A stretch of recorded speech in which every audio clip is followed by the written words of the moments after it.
Welcome back from the break. And for those of you who are just joining, I am Andrew Sagalaris, General Counsel at LMI. I'm also a member of the ACC NCR Board and Vice President of Legal Education.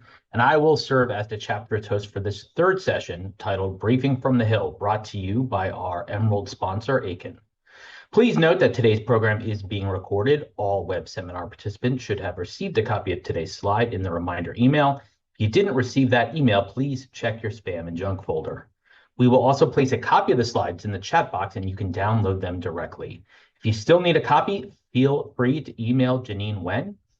If you have dialed into today's program by telephone, please note you will not receive CLE credit. To be in compliance with the CLE rules, you will need to be logged in with your name and company. If you have any trouble with the sound, please feel free to turn on the captions for a running transcript and look for the tool to select the captions at the bottom of your screen. This presentation will last approximately 60 minutes. You can queue up a question for us at any time during the presentation using the chat box at the bottom of your screen, and the panel will address your questions as time permits. But to ensure that we have sufficient time for the CLE content, we may need to hold questions till the end. As always, all remarks made today by the panelists are their own opinions, do not constitute legal advice, or necessarily reflect the viewpoints of their firm, the company, or the ACC National Capital Region. And with that, it is my pleasure to introduce today's panel for the presentation. Reggie Babin is a senior counsel at Akin. His areas of focus are artificial intelligence and machine learning, data centers, autonomous systems and advanced mobility, intellectual property, federal funding policy, and cannabis compliance and policy. Reggie's experience includes working with the industry, trade associations, and coalitions, as well as state and local governments, and the national and New York-based stakeholders and constituencies.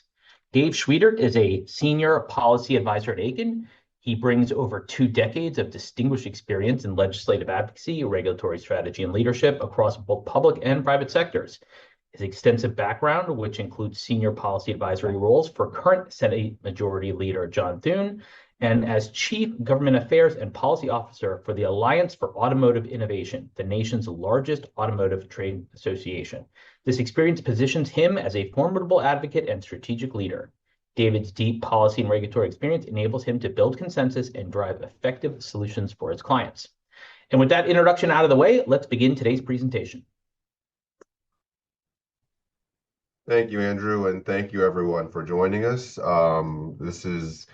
The goal here is to really focus on Congress, given that there is so much focus in other venues on the administration, but the reality is that in a Trump-dominated Washington, everything comes back to 1600 Pennsylvania, so we'll try to ground this in Capitol Hill, but obviously there are some kind of unavoidable nexuses that will have to be covered. So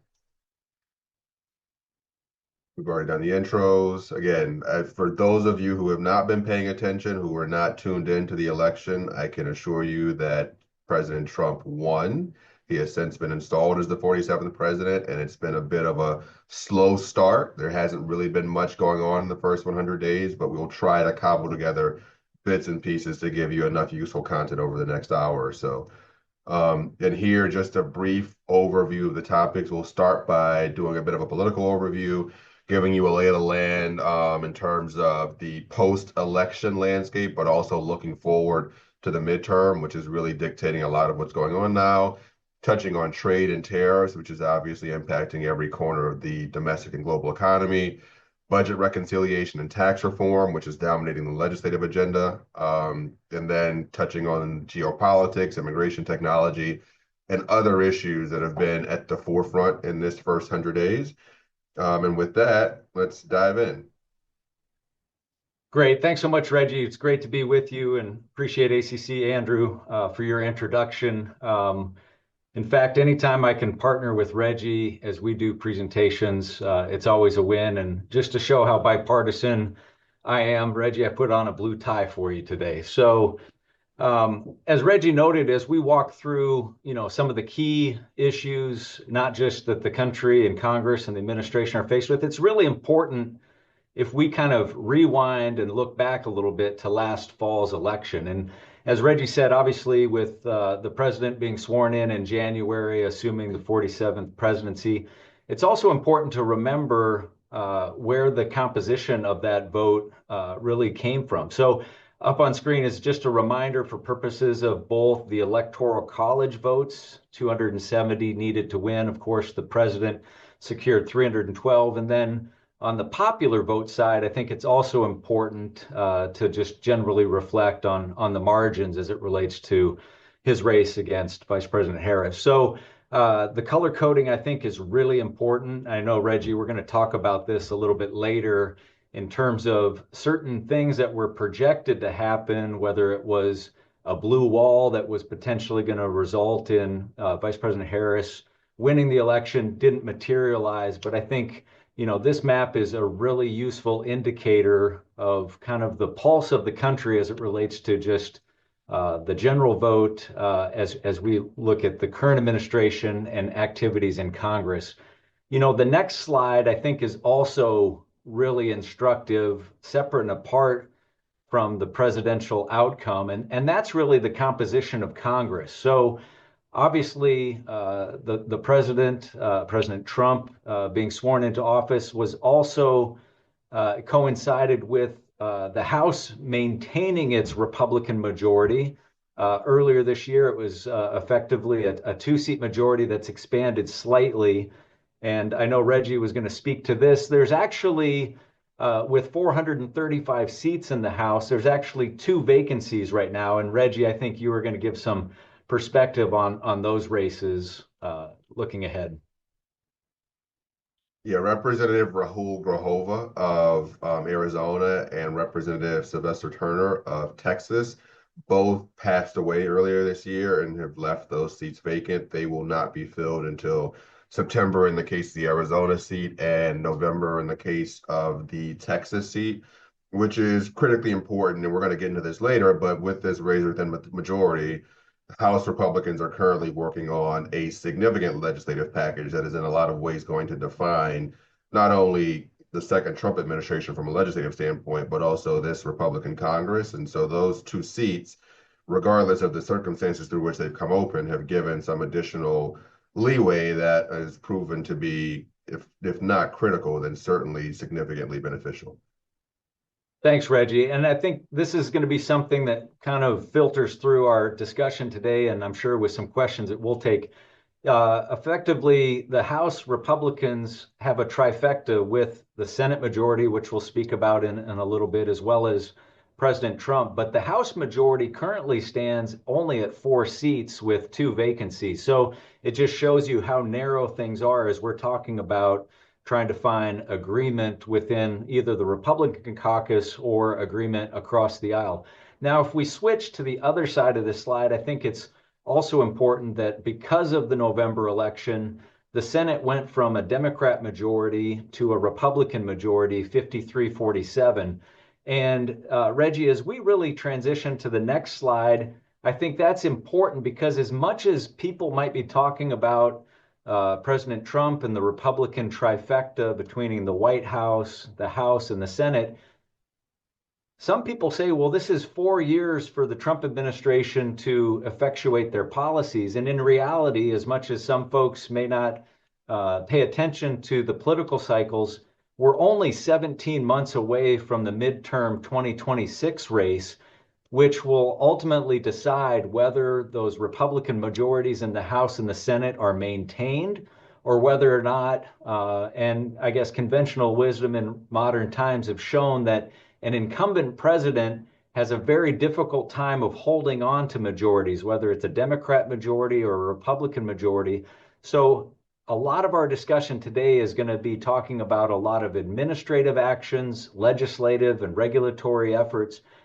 Folks should really view the Trump administration not through a 4-year cycle, but ultimately through a 2026 midterm cycle, because that will judge whether or not the voting public reelects or chooses Republicans or Democrats to be in the majority, whether it's in the House or Senate. Reggie, I know you've got some thoughts on some of those key races coming up. Yeah, and one thing I would point out is that, and this is really a feature of politics under President Trump. It was the case in the first term. It's been even more so now.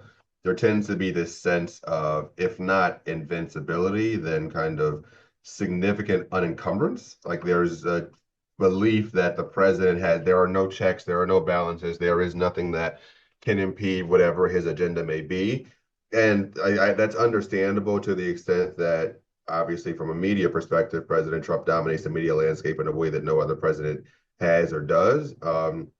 And he's willing to leverage presidential authority in a way that many other presidents have refused to do or been unable to do. But the reality is political gravity is undefeated, and even President Trump, who does not have to run again, or who likely will not have to run again. Let me not rule out the possibility, absolutely, but in my opinion, will not have to run again. There are still political challenges or political realities that govern decision making, and in a lot of ways, the 2026 midterm map is the most significant check, aside from the courts, on the president's actions. And if you see here, there are several states in light red and importantly in purple. And when you're thinking about when Congress will stand up or where the resistance in Congress will come from, almost uniformly, you will hear opposition to one action or another from a member or a senator in one of these states. And let's take Maine, for example. Susan Collins, the chair of the Senate Appropriations Committee, one of the primary targets of Senate Democrats who are looking to regain the majority in the chamber.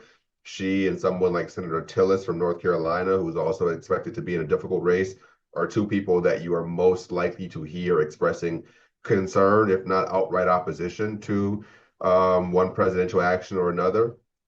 And while that may seem hollow, it may seem meaningless, the reality is President Trump, even in his grandeur, would love to be in office for the entire 4 years with a Republican-controlled Congress, because the opposite means more investigations, more scrutiny, more difficult negotiations. And so the political fates of people like Susan Collins in Maine, Tom Tillis in North Carolina, and even potentially someone like a Joni Ernst in Iowa will go a long way in determining one strategic outcome versus another. And on the flip side, Democrats are looking at defending tough seats in Georgia, where John Ossoff is up, in a state that President Trump won last cycle, and also states like Michigan and Minnesota, where we'll get into this later, but you have prominent Democrats who are retiring. And so you're going to be dealing with competitive races without the benefits of incumbency. And so as much as things feel unprecedented, in a lot of ways they are, the continued theme or the continued reality of governance in Washington is that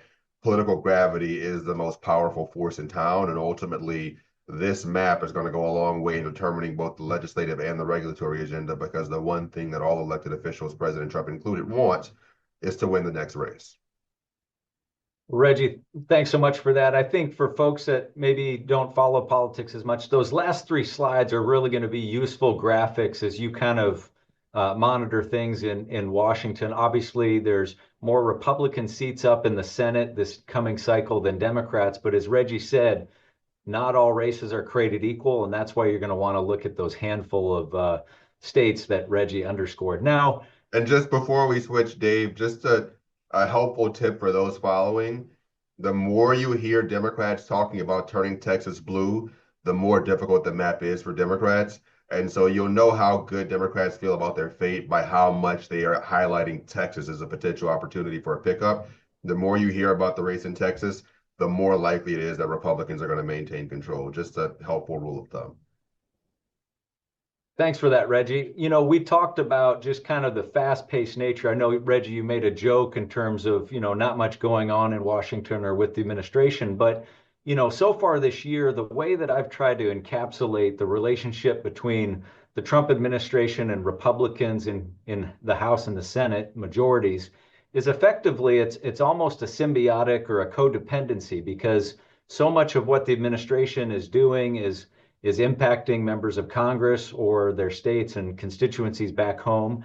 And vice versa, those Republicans in the House and Senate majority also need the president, out of threat or fear that they might face, some backlash or a potential challenge and the like. So this slide, I think, is really important because, and I joke with Reggie on occasion that the last 100 days, and we've met that milestone last week since inauguration, almost feels in many ways like dog years, because there's been such a flurry of administrative and regulatory action since President Trump was sworn into office that, it might be May 7th today, but it almost in many ways feels like it's November or December of 2025. So if folks are just curious about what has occupied a lot of time in Congress, obviously in the Senate, the first 100 days were filled with some makeup work that carried over from the previous years on the government spending bills. The government's fiscal year starts October 1st, so that garnered a lot of attention because that wasn't completed. There was a high degree of attention and time spent on working through the nomination process with the Senate's advice and consent role of ensuring that the president's nominations or picks were effectively vetted and ultimately voted on to take their key positions. And then, of course, there's also been over the last few months something known as the Congressional Review Act, which is a way for Congress, whether it's a Republican or Democrat controlled body, to effectively use a check and a balance authority called the Congressional Review Act to effectively reverse any major actions that might have been done in the waning days of the previous administration. So if you hear the term CRA or Congressional Review Act, really it's a tool that Congress can use with a simple majority to effectively overturn agency actions that might have been finalized in the waning months of the previous administration. It was used by the previous Trump administration. It's used by Democrats. So again, just wanted to give folks a semblance of some of the things that have been occupying time as it relates to, legislative and other duties in Congress. Now, Reggie, I'm going to turn it over to you because, in those last 107 or 8 days, there's obviously been a high degree of feedback, not just from members of Congress, but also the public. Yeah, I think one of the most significant outcomes of the previous election was President Trump winning the popular vote, not just the Electoral College vote. I believe he was the first Republican to win the popular vote since the second election of George W. Bush. And obviously, it was the first time in President Trump's career that he won a plurality of the vote in a presidential election. And it really sent a signal that he had more of a mandate, or it gave a sense that he had more of a mandate this time around than last time around. Democrats lost ground, frankly, with every demographic you can think of, from traditional swing voters to more core Democratic constituencies, including in big urban cities that are obviously traditionally deep blue. And so there was a sense on Inauguration Day that President Trump was coming into office more empowered than he had ever been. And the only question was, what would he do? How would he leverage that power? And then what would the response be? If public polling is any indication, I think we can safely assume that the public is less satisfied with what they've seen thus far than what they may have anticipated on election day. If you look across the board from his overall approval rating to his approval on issues that were key to his reelection, he has mostly lost ground. He was a little more than 6 points above water on approval on Inauguration Day. He's now close to 7 points underwater. It's a 13-point negative swing in 100 days, which is humongous. Immigration, which has been, since the day he came down the elevator in Trump Tower, immigration has been an issue that is central to President Trump's view of politics and view of the world. He is now underwater on his handling of immigration, tied to a number of high-profile incidents, including the deportation of American citizens and deportation of non-citizens without due process. I think the most important number here is negative 13.5 on the economy. This is the first time in President Trump's political career, dating back to July of 2015 when he came down that elevator. It's just the first time that he has a net minus on the economy, and obviously that is tied in large part to the trade agenda and tariffs, which we'll get into later. But if anyone were to name two issues singular to Trump that drive his political success, almost to a person, you would hear immigration and the economy. And the fact that he is underwater on both of those issues, I think, is a significant flashing red light, which I think underscores why we've seen a bit of backpedaling on some of the administration's agenda in the past month or so.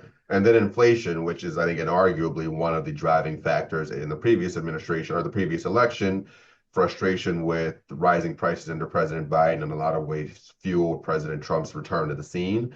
And now we see on inflation, he is 21 points below water, which is essentially political death if that were to stick, not only for the president, but likely other members of his party. And so at least the early indication is that public support for the president, though it may have been at a high watermark for his career when he came into office, has really plummeted and the floor has really fallen out from under him. Now, obviously, it's early. It's May 2025. We have an eternity to go before Election Day, but these are numbers that are going to have to change, and they're going to have to change quickly if not only President Trump, but congressional Republicans hope to retain power in next year's midterm elections.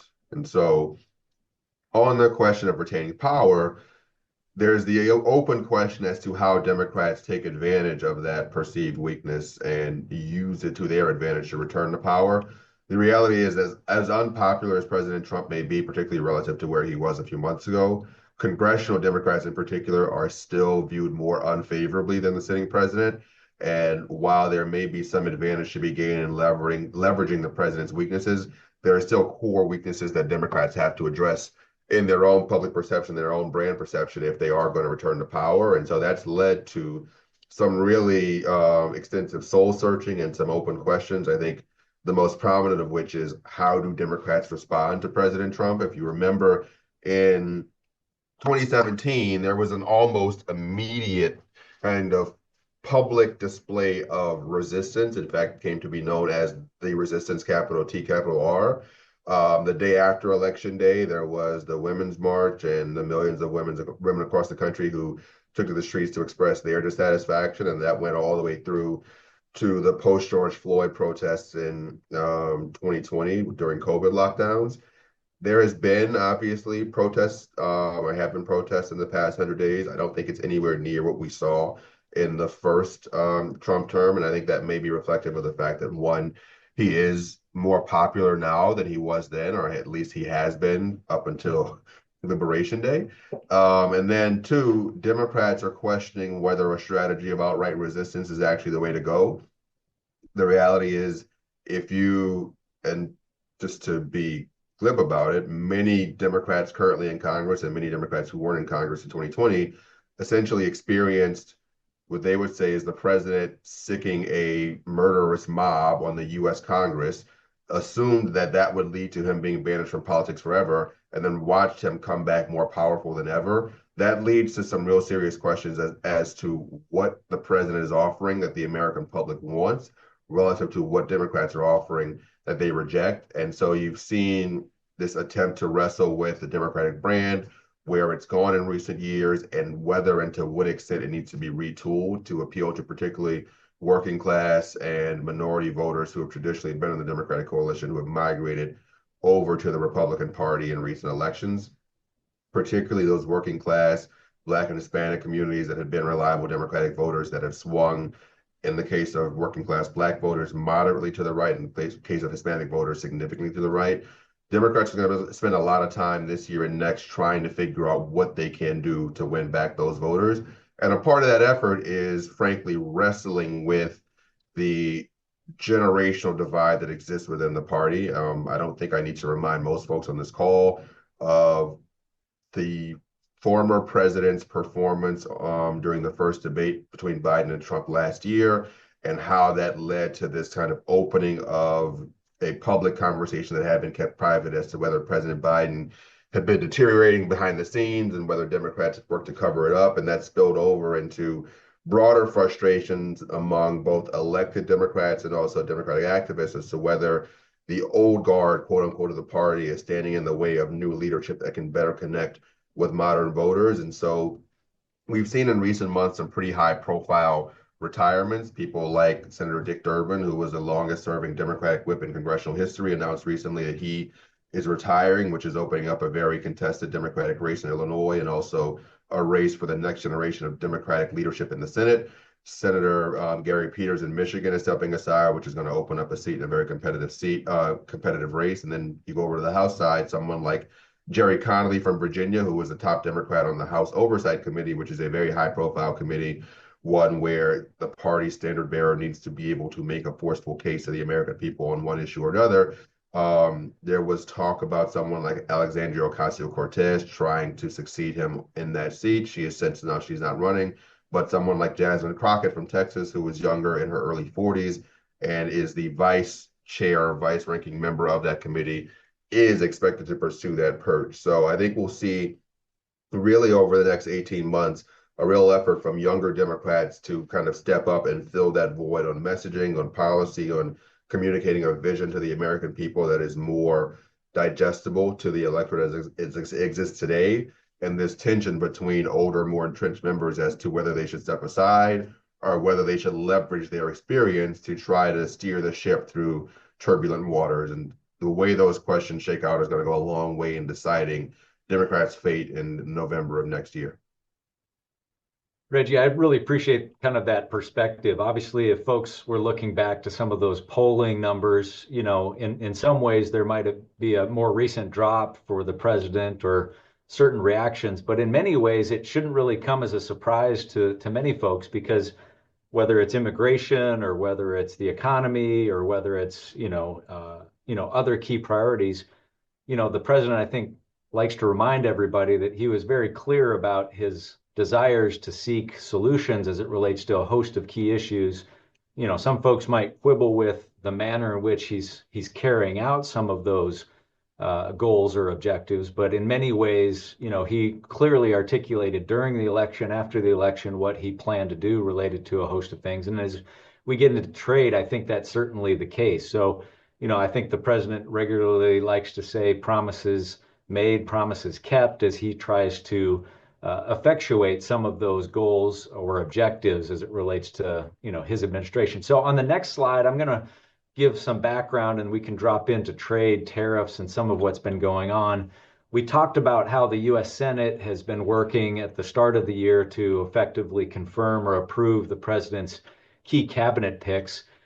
These 5 individuals, whether it's Scott Bessent at Treasury, Howard Lutnick at the Department of Commerce, Jamieson Greer as the U.S. Trade Representative, Kevin Halfsit as the National Economic Council Director, or Peter Navarro, who's in many ways the mastermind behind a lot of the president's trade agenda, are effectively the key officials that are effectuating what we're seeing play out as it relates to the administration's priorities on trade and tariffs. Now, I would like to say, and Reggie noted this earlier, a lot of what's transpired this year didn't require Senate confirmation for these folks to be installed in these cabinet positions before the administration started announcing its trade plan, including the fact that Jamieson Greer, the top trade representative, wasn't confirmed until about 2 months ago. So with the next slide, what I'd like to do is just to give you kind of a cheat sheet related to tools that the administration is using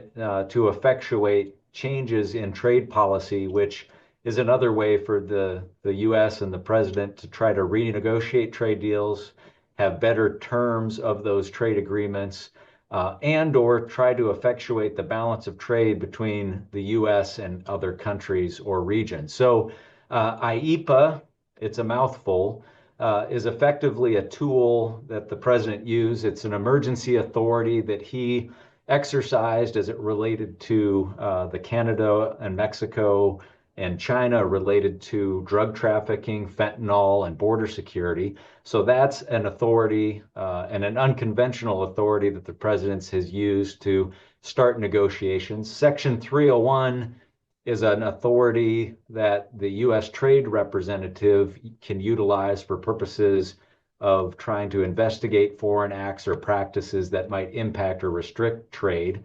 Usually culminates with an investigation that leads to an action, but not always required. Section 232 is something that is really spearheaded through the Department of Commerce, another national security authority.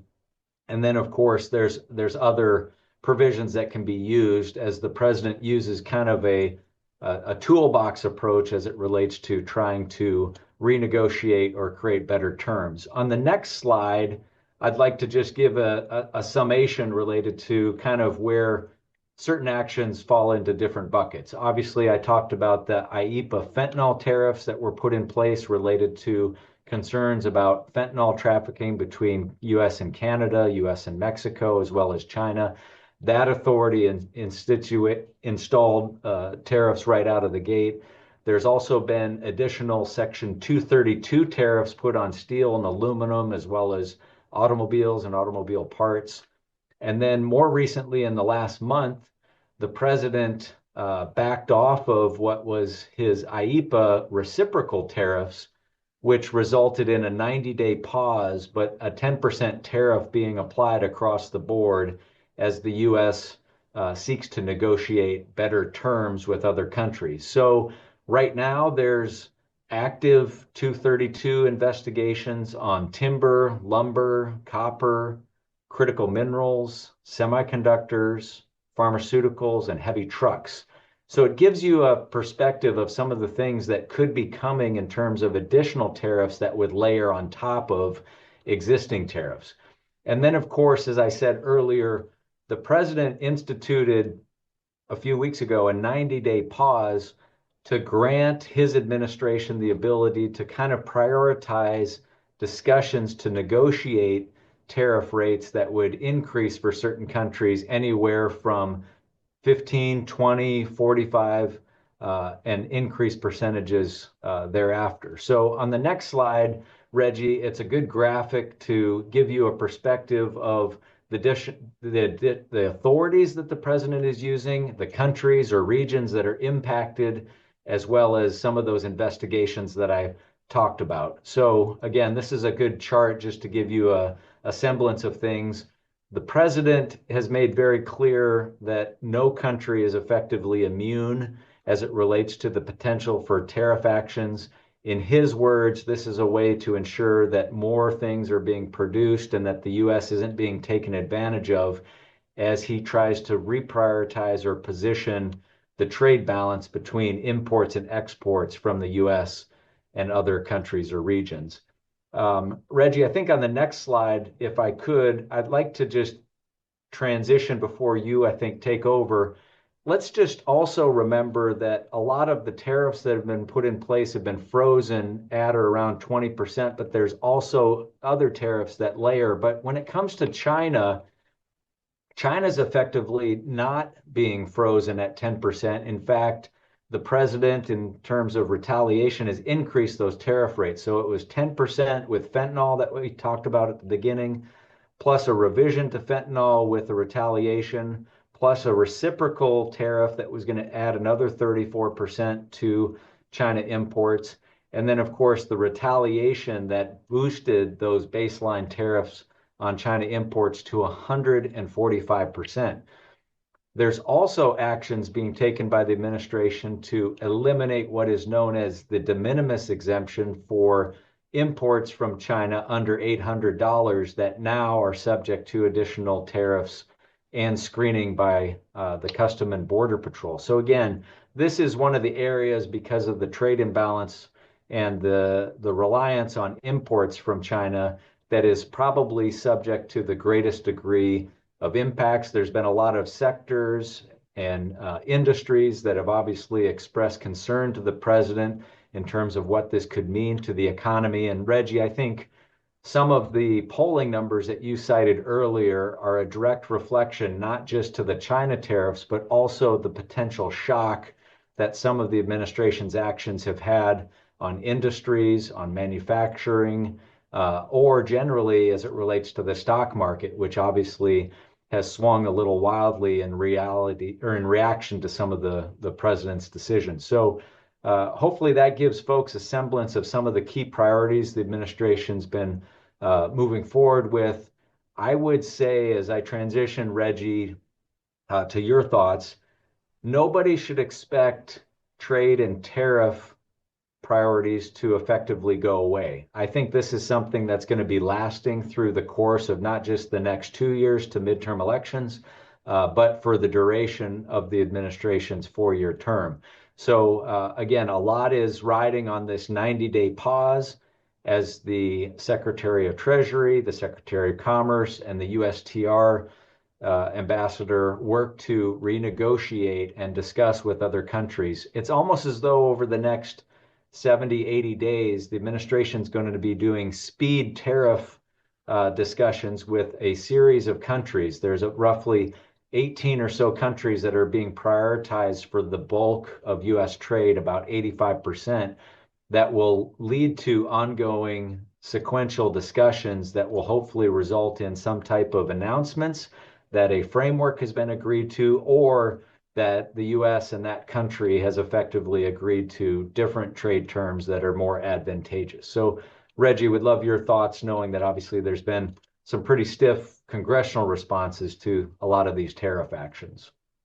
Yeah, and this is really the area where we've started to see early on, particularly congressional Republicans, try to distance themselves from President Trump. And one of the themes from the previous Trump administration was, and it became more clear in hindsight, there were a number of Republicans in Congress who were willing to stand up to the president, to disagree with the president, to try to roll back one thing or another, or rein in one thing or another, almost to a person. Those elected officials have retired either voluntarily or involuntarily. And so there is a political reality that particularly congressional Republicans have to face, which is, even if you disagree with the president and even if you disagree with him deeply, there is a support amongst the Republican base that necessitates disagreeing agreeably at a minimum and choosing your spots very carefully, because one thing we haven't discussed is that the president, through the first 100 days, has amassed a political war chest unseen in recent history. I think he has over $1 billion on hand, which for a president who is not seeking re-election is unprecedented. And the expectation is that he and his political operation will be willing to leverage those resources to ensure that Republicans who are not willing or able to go along with the agenda understand that they are doing so at some political peril. And so if you think back to the map we showed, there are a handful of Republicans, namely Susan Collins and Tom Tillis in the Senate, who are running in races that are going to be very competitive, but also have significant portions of the electorate who do not agree with the president, who are not even Republican voters, particularly Susan Collins in a state that is mostly blue aside from her, the Republican senator. And so if you look, we've seen these early signs in Congress. There was a resolution offered by Senator Kane of Virginia, who I believe is the home state senator for many of the folks on the call, to express congressional disagreement with the president's use of his IEPA authorities, particularly to impose tariffs on Canada, which was one of the things that really ruffled feathers on the Hill, given that they are one of our closest allies, and the justification for the IEPA authority was a fentanyl crisis at the northern border that, frankly, statistics do not show to exist. And so we saw Republicans cross the aisle to vote to express their disapproval on that Kane resolution. There was another vote, I believe it was last week or the week before, on a separate resolution offered jointly by Senator Wyden of Oregon and Senator Paul of Kentucky. That resolution went down, but it went down due to attendance. If Senator Wyden had been able to make it for that vote, it would have passed, likely with 4 Republicans voting for it, Senator Collins of Maine, Senator Tillis of North Carolina, but also both Kentucky Senators, Senator McConnell, who is retiring, and Senator Paul kind of exists on an island politically where there's no fealty to one party or another, or one leader or another. So again, very early on, and these are very early signs of resistance, but also something like a bipartisan bill introduced by Senators Grassley and Cantwell. Senator Grassley of Iowa, the top Democrat on the Judiciary Committee and a longstanding member of the Finance Committee, which has jurisdiction over trade issues, to essentially take back Congress's authority on the levying of unilateral tariffs. So there's clear indication of discomfort amongst congressional Republicans, and I strongly believe that that is tied to those plummeting approval numbers, both on overall approval, but also on handling of the economy and inflation, and what they anticipate that meaning not only for their constituents and the real pain that they may feel as a result of the president's economic policies, but also what that pain is going to mean in terms of their own political futures and their own ability to remain in office and continue serving those constituents. And one thing that is not visible necessarily by legislation introduced or public statements released is a significant amount of back channeling from elected officials to the administration. There is a lot of communication going on behind the scenes to express whether it be concern or outright opposition to one policy or another. And we have seen, whether it be slow moving or otherwise, the administration start to internalize that feedback and try to respond to it in kind. And so as we continue to work through what is an evolving trade landscape, I expect that back channeling and that outreach will continue, particularly as it relates to constituents who are impacted by tariffs, particularly small and medium-sized businesses who are really going to start to feel some pain in the very near future. Reggie, thanks for that texture. I think it really speaks to some of that effectively checks and balance, or maybe some undercurrents related to the public or elected officials, including in the Republican Party, being comfortable with certain actions that the administration's taken. I know we're going to get into this later related to DOGE, related to separation of powers and the like. But as we transition, one of the things that Reggie and I spoke about earlier is a belief that in many ways, so much of the president and Republican majority's narrow majority in the House and Senate is really couched on how many things they can deliver on in advance of the upcoming midterm elections just next year, 17 months or so from now. One of the biggest legislative priorities that is being undertaken right now, it's something that you hear about in the news. It's talking about Republicans using a simple majority to pass what is known as a budget resolution that can then unlock certain authorities called budget reconciliation. It's effectively a fancy way of saying, since the 70s, Congress has created authorities that have been used by both Republican and Democrat Congress and administrations to really use a simple majority threshold instead of what is known as a Senate filibuster at 60 votes to effectuate major policy or tax changes. And again, in the last 50 years, Congress has done this on roughly 23 occasions. Most recently, I'd like to highlight, Reggie, is that this was used by the first Trump administration back in 2017 for Republicans with a simple majority in the House and Senate to pass what was known as the TCJA, or the Tax Cut and Jobs Act, which ensured that tax rates for individuals and corporate rates were reduced. It was also used under the previous administration to do the American Rescue Plan post-COVID, as well as what is known as the Inflation Reduction Act that passed with no Republican support. So again, if you hear a lot in Congress right now about potential budget cuts or savings, it's the budget reconciliation process that will effectively do three things. It's seeking to carve out clear tax policy that is set to change at the end of this calendar year. So that's a significant priority for Republicans to continue some of their successes in the previous administration. It's also being utilized on a simple majority potentially to increase the federal debt limit, effectively the borrowing limitations that the government has, which right now are situated to expire sometime in September or October. So again, that's absolutely critical. And then, as I said before, there's a number of other priorities on the next slide, Reggie, that I think really speak to other things that are going to be included, whether it's stuff related to immigration or budget and spending priorities on the defense side. But budget reconciliation is a massive undertaking because it is ultimately the way for a Republican majority and the White House to pass something that otherwise would require, as Reggie said earlier, cross the aisle discussions, effectively agreements, or potential concessions that might result in a different package that is done not on the president and Republicans' term, but with Democratic input. So here, obviously, on this slide, we're ultimately highlighting other provisions that are likely to be included in budget reconciliation. It's a process that kind of has three phases. We're through the first phase, which is a budget resolution. The House of Representatives right now is working on what is known as committee reconciliation instructions. So they're reporting back what they're going to cut or spend over the next 10 years. And right now, 8 House committees have reported their packages. 3 more, House Energy and Commerce, House Ag, as well as House Ways and Means, the Tax Committee, are yet to report their provisions that are really the bulk of what would make up the reconciliation package, include budget cuts as well as spending over the next 10 years. So that is something that Speaker Johnson in the House has itemized a desire to complete action on in the House this month, which would then allow the Senate to take that measure up next. But Reggie, I'll defer to you if you wanted to speak to some of the challenges related to putting that package together.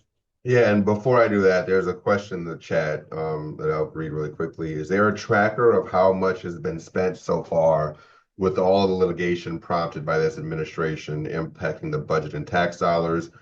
Or is there a FOIA request that can be made to collect this info? I will say I'm not aware of a tracker, but that information should be eligible for a FOIA request. I'm not sure how promptly that request would be answered, and then whether there would be significantly more money spent in the time between when the request is submitted and when the actual answer is provided. But that I am certain that that information will be collected at some point, particularly as litigation becomes one of the defining characteristics of the second Trump administration in the same way that it was in the first. And so I would just say there's on budget reconciliation, because it is a simple majority process and it only really takes place when one party or another has complete control of Washington, there's maybe a presupposition that the engaging in the budget reconciliation process necessarily means the party in power will achieve its legislative goals. I will say I was in the Senate working for Leader Schumer in 2017 when Republicans, having campaigned on repealing and replacing Obamacare for more than a half decade, had the opportunity to do so. And I think one of the more iconic moments, at least in recent legislative history, was Senator McCain taking the Senate floor and giving a thumbs down, which was kind of the final nail in the coffin of that effort. We did not know as Democrats when we woke up that morning that Senator McCain was going to vote that way. It was not apparent really until the night of the vote that he was considering voting no, and then ultimately that he would vote no. And so we'll see a lot of reporting on the ins and outs of budget reconciliation over the weeks and months ahead. The bill inevitably will be dead, and then it will be alive again, and it'll be dead again, it'll be alive 100 times over. But don't discount the fact that United control tends to lead to legislative, I don't want to call it overreach, but maybe an overly ambitious approach to executing on an agenda. And if you see here, this is not just a tax bill. I mean, there was a discussion earlier in the year as to whether it made sense to pass a separate bill to include these non-tax related priorities, with the understanding that the tax piece of this is going to be very difficult to negotiate.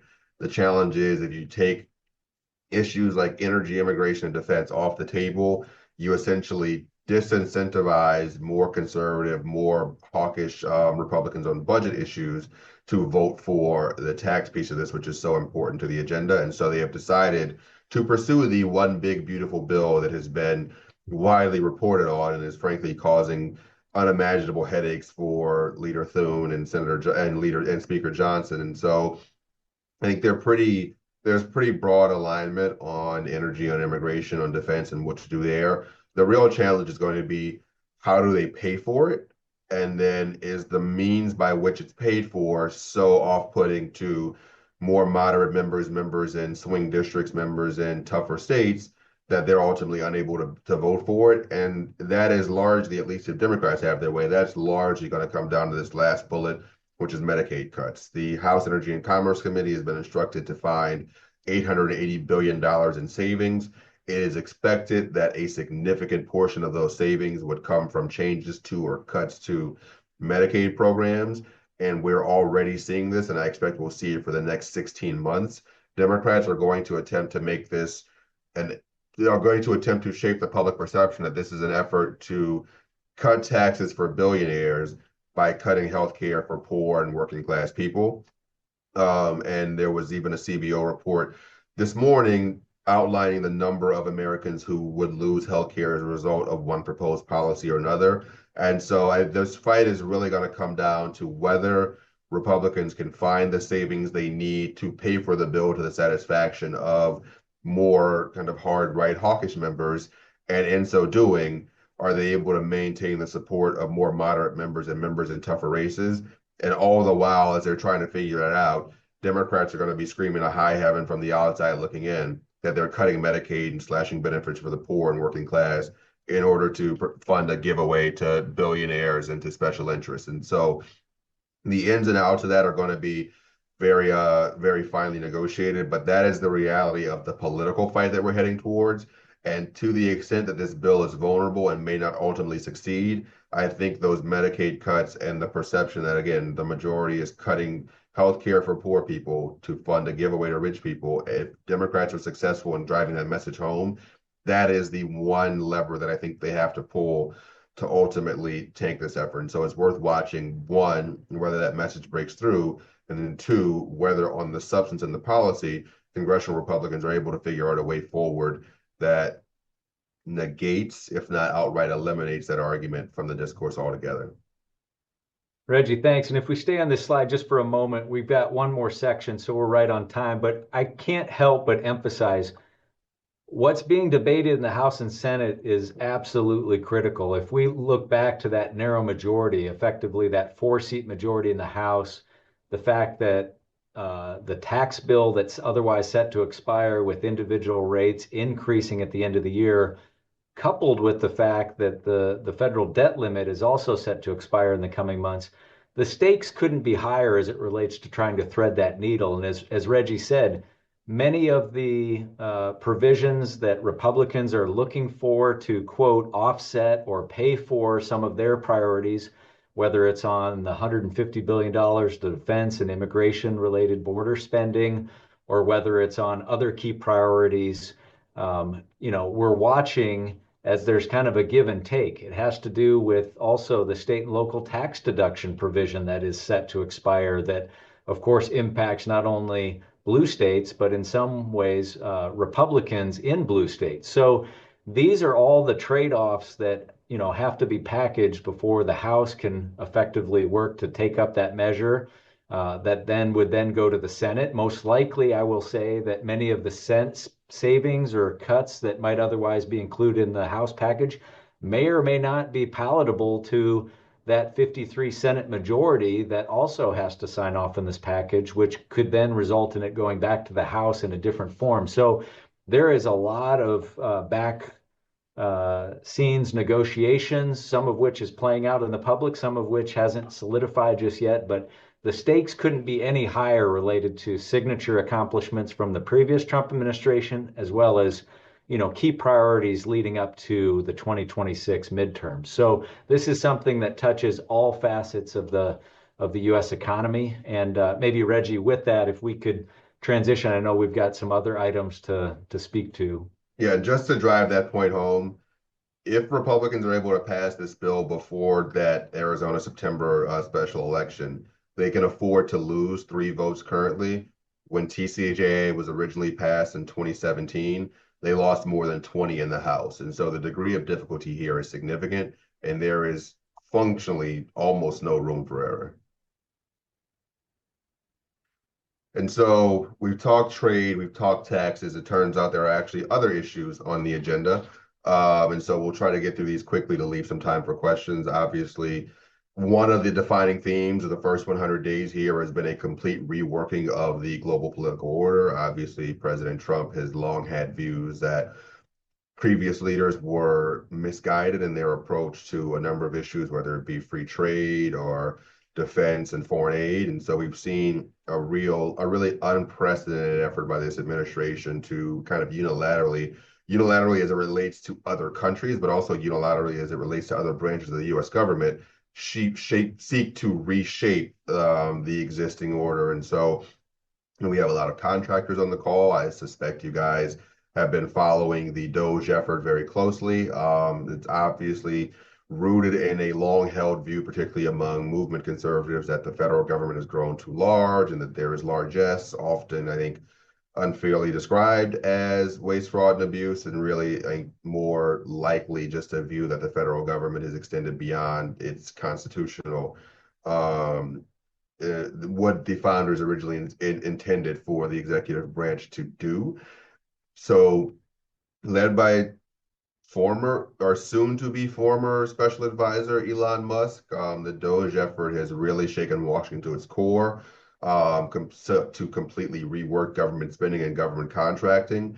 And despite the fact that Mr. Musk is heading for the exit, it's widely believed that the spirit of that effort will carry on not only with the remaining Doge staffers, but the Office of Management and Budget, led by Russell Vought, who himself is deeply convinced that the federal government is overly large, but also senior officials planted throughout agencies who will seek to find cuts and seek to pursue those cuts in a way that may be more enduring than the kind of chainsaw approach that we saw under the Musk-led effort here. We've even seen talk of defense cuts for the first time in at least multiple generations, which I think speaks to the extent to which there is a seriousness throughout the administration of trying to shrink the footprint of the federal government and, in their view, right-size federal spending. One of the areas that has been kind of a greatest source of tension, aside from Doge and the haphazard way that they have sought to cut and lay off and reduce the federal workforce, often to the detriment of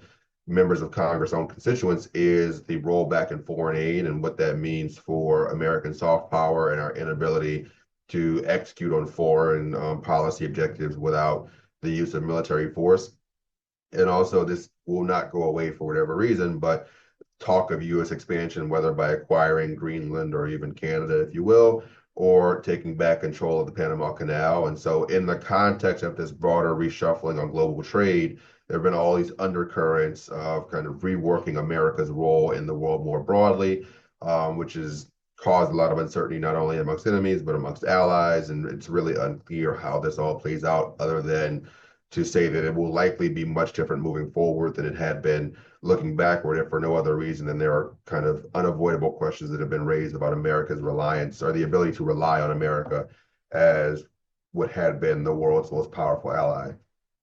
Another issue that's been kind of at the forefront, I think will only continue to rise in prominence, is tech policy, and particularly advanced technology in the context of U.S.-China strategic competition. The administration is currently working on an AI action plan that is going to serve as the guiding document on this administration's approach to artificial intelligence and its continued development and deployment in the U.S. One area that has really risen in the past, not only 100 days, but past, I'd say, 6 months to a year, is energy policy and the nexus between energy and tech, particularly as we talk about data center growth and the tremendous energy demands of AI development and deployment. And just really quickly, there's undergirding that kind of AI push is a broader continued backlash to the big tech companies that have dominated so much of tech policy in really the past couple of decades. The kind of so-called big tech backlash, led by largely people like Gail Slater in the DOJ Antitrust Division, Andrew Ferguson at the FTC, and then Chairman Brendan Carr at the FCC, were kind of the three-headed monster of the Trump anti-big tech, antitrust triumvirate. But then that's kind of balanced by voices like David Sachs, who is the crypto and AI czar in the White House, Elon Musk, who's obviously one of the president's most vocal supporters and kind of most trusted advisors, even as he heads towards the exit. These voices from within tech, who are bringing the view that what government needs, or what America needs, is not less tech, but more tech used more effectively, particularly by the federal government. And so there's going to be an effort, I believe, as we get past the cutting phase of Doge to the restructuring phase, to replace many of the workers or many of the services that were cut with AI-empowered software, and trying to use software and use AI to find efficiencies that had previously been unrealized. And I apologize, I'm speeding through this to make sure we have time for questions, but it's become an open question as to whether the tech interests who kind of sought to ingratiate themselves to President Trump have essentially found a less than ideal partner than they were anticipating. And that can be anything from the antitrust agenda from the previous administration that seems to be carrying over as it relates to companies like Google and Meta, who are in active litigation with the federal government, seeking to break them up. but also trade tariffs and what that means for the capital expenditure of these companies who are building this unprecedented amount of AI infrastructure and now seeing their costs and their inputs rise, potentially facing backlash from the EU and other jurisdictions who may seek to levy tariffs on digital services that as a means of retaliating against the president's tariffs and barriers on their physical goods. And so it's really a mixed bag thus far. It has certainly not been the clean victory that was anticipated as the president was coming into office, but it's early days and there's a lot of time for these things to settle out. And so it's worth monitoring whether this relationship can ultimately be as fruitful as many were anticipating on Inauguration Day when those tech luminaries were seated behind the president in the Capitol Rotunda.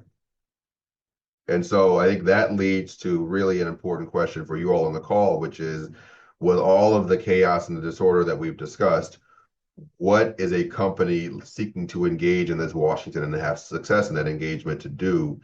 And it's really, it's an open question. I think there are some tried and true methods that have to be incorporated. Traditional advocacy has been turned on its head. This is very much a principle-driven Washington. I think CEO engagement is probably at an all-time high. Both CEOs engaging with the administration, but also principal level officials in the administration leading their engagement with industry.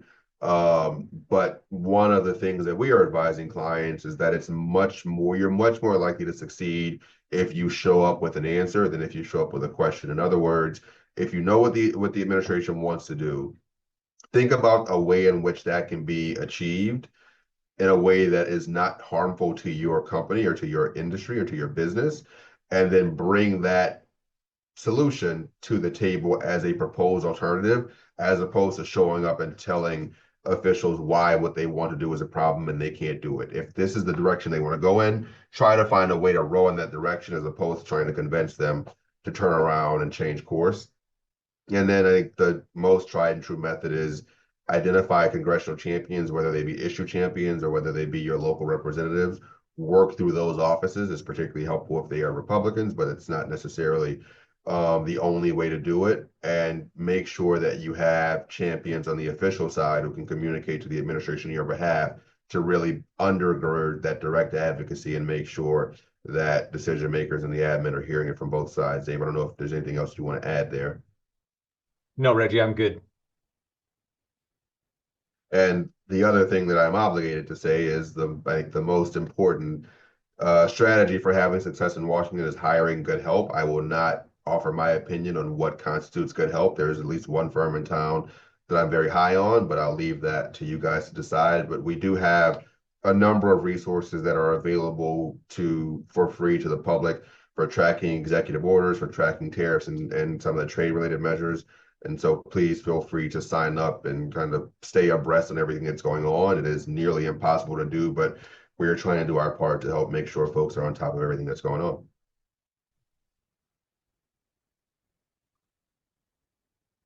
And I know we're going to stick around for a bit to answer questions, but happy to start that off now if there are folks who have anything they want to ask.